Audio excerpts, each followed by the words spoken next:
मेरे साथ जोरदार नारा देना। मोखा जी महाराज की।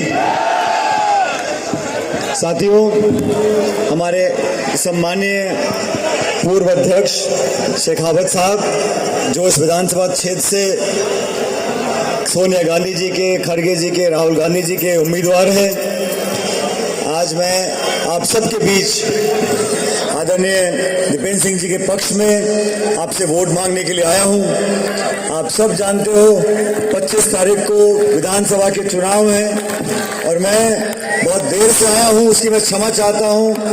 सुबह मौसम खराब था, मैं हनुमानगढ़ गया, वहां से अलवर और फिर शाहपुर और फिर आपके आते आते देरी हो गई, लेकिन मैंने भी ठान रखी थी कि चाहे कुछ हो जाए मुझे दीपेंद्र सिंह जी के लिए जाना है और वोट मांग के आने हैं।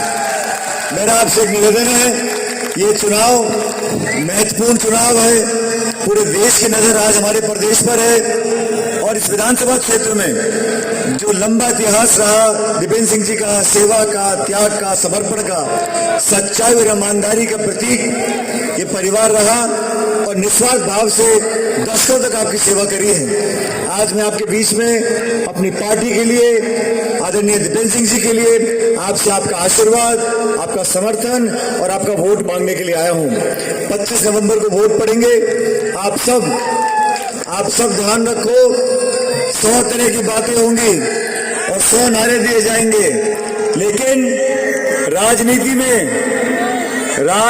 में जो लोग सच्चे होते हैं वो लोग पक्के होते हैं और मुझे फक्र है कि सम्मानीय दीपेंद्र सिंह जी एक सच्चे और पक्के नेता हैं।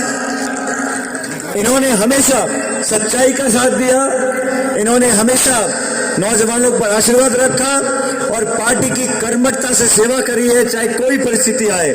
आपके क्षेत्र में जो विकास हुआ आप सब जानते हो और मुझे इस बात की खुशी है कि इस क्षेत्र में कभी जातिवाद, कभी पक्षपात, कभी तेरा मेरा होने नहीं दिया, सबको परिवार की तरह रखा और 36 कौमों को गणेश मानकर पूजने का काम दीपेंद्र जी ने किया है।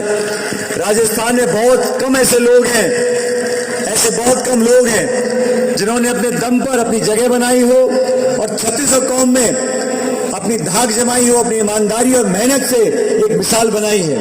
बीजेपी और कांग्रेस, इन दोनों पार्टियों में आपको नेता, नीति और नियत ये देखना है। मैं मानता हूं कि दीपेंद्र सिंह जी यहाँ के नेता हैं, यहाँ के उम्मीदवार हैं, लेकिन आपके आशीर्वाद की आज अभिलाषा लेकर हम लोग आपके सामने आए हैं और जितने नौजवान मुझे यहाँ दिख रहे हैं, आप सब से मैं निवेदन करता हूं, आपकी जिम्मेदारी है 25 तारीख को आप सब एक मस्त होकर, सभी जवान, सभी किसान, नौजवान, माताएं, बहनें, ये हाथ का निशान है, इस हाथ के निशान पर बटन दबाकर भारी बहुमत से, मैं दोबारा बोलता हूं, अगर दीपेंद्र सिंह जी की जीत हुई और जीत छोटी हो गई तो मजा नहीं आएगा। मैं तो आपसे आज वोट मांगने आया हूं और मैं जानता हूं ये जाति पाति के बंधन से बाहर आकर 36 कौम और चारों धर्म, उस व्यक्ति को, उस पार्टी को, उस विचारधारा को वोट डालो जिसने किसान के लिए, नौजवान के लिए, सबके लिए अपना काम किया हो, दशकों का इतिहास रहा हो। और कांग्रेस वो पार्टी 130 साल से जिसने किसान और नौजवान की हिम्मत को आगे आने का काम किया है। दोस्तों, अभी इस विधानसभा चुनाव में बहुत जगह मैंने प्रचार किया और मैं आपको बताना चाहता हूं कि मध्य प्रदेश में, छत्तीसगढ़ में जहां वोट डल गए वहां पर कांग्रेस पार्टी की सरकार बनने जा रही है और राजस्थान में 25 तारीख को जब वोट पड़ेंगे और 3 तारीख को जब मतपेटियां खुलेंगी, आप देखना यहां पर भी हम सब कांग्रेस पार्टी को दोबारा मौका देखते हुए देखेंगे। राजस्थान में दोबारा कांग्रेस पार्टी का राज मिलेगा। मैं लंबी बात नहीं करूंगा, मुझे यहां से आगे भी जाना है, लेकिन मैं आप लोगों से इस बात का आश्वासन चाहता हूं कि जितने आप लोग यहाँ खड़े हो, बैठे हो, माताएं, बहनी, बुजुर्ग और जो मेरी बात सुन रहे हैं, जो यहाँ नहीं भी हैं, वहां तक संदेश लेकर जाना है। दीपेंद्र सिंह शेखावत जी हमारे परिवार का हिस्सा हैं और इन्होंने मुझे जो स्नेह दिया है, जो समर्थन दिया है, उसका मैं हमेशा कायल रहूंगा।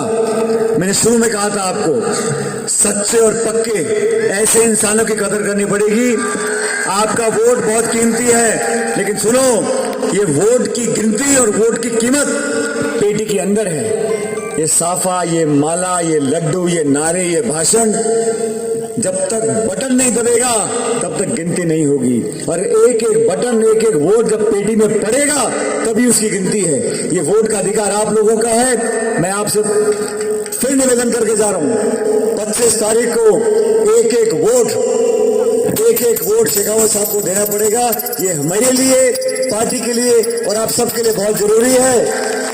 मैंने मालिक जी से पूछा गाड़ी में, मैंने कहा क्या चल रहा है?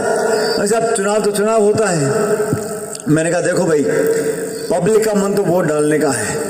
पब्लिक कांग्रेस को वोट डालेगी और शेखावत साहब को वोट डालेगी, और थोड़ा मोड़ा कहीं जो जोर लगाने की, धक्का देने की कमी है वो आज मैं आ गया और आप लोगों का धक्का लग गया और 25 तारीख को वोट पटक देना। और मैंने बोला स्पीकर साहब को, मैंने कहा आज वोट मांगने आ रहा हूं, आज मंदिर में ढोक देने आ रहा हूं, आपका आशीर्वाद लेने आ रहा हूं। आप लोग जिताकर भेज दो 3 तारीख के बाद, फिर आप सब लोग इनके जिम्मे करके जा रहा हूं। ये सबको न्योता देंगे, चटनी रोटी बनाएंगे, मुझे बुलाएंगे, हम मिलकर यहाँ पे खाना खाएंगे बैठ के। फिर आप सब लोगों का मैं धन्यवाद भी करूंगा, लेकिन मैं भी इतनी जल्दी मानने वाला नहीं हूं। मुझे 25 साल हो गए देखते देखते। भाषण से मैं बात नहीं मानने वाला, नारों से मानने वाला नहीं हूं। जब तक मुझे विश्वास नहीं होगा कि भाजपा को कर दो गुल और कांग्रेस की पेटी कर दो फुल, ये करना पड़ेगा। दोनों हाथ खड़े कर कर मैं नारा लगाऊंगा, दोनों हाथ खड़े करने पड़ेंगे आपको। ये मंदिर के प्रांगण में हाथ खड़े कर रहे हैं, अब कोई दबाव नहीं, कोई लालच नहीं, कोई इधर उधर नहीं, दोनों हाथ खड़े कर कर कांग्रेस पार्टी, कांग्रेस पार्टी। और आखिरी तीसरा नारा, ये जीत का जयकारा है, आसमान भेद कर आवाज निकलनी चाहिए। और ये इस पवित्र प्रांगण में हम लोग नारा दे रहे हैं, इसको मजबूती से 25 तारीख तक हमने बांध कर रहना है। फिर हाथ खड़े करो, कांग्रेस पार्टी। बहुत बहुत धन्यवाद। राम राम साहब।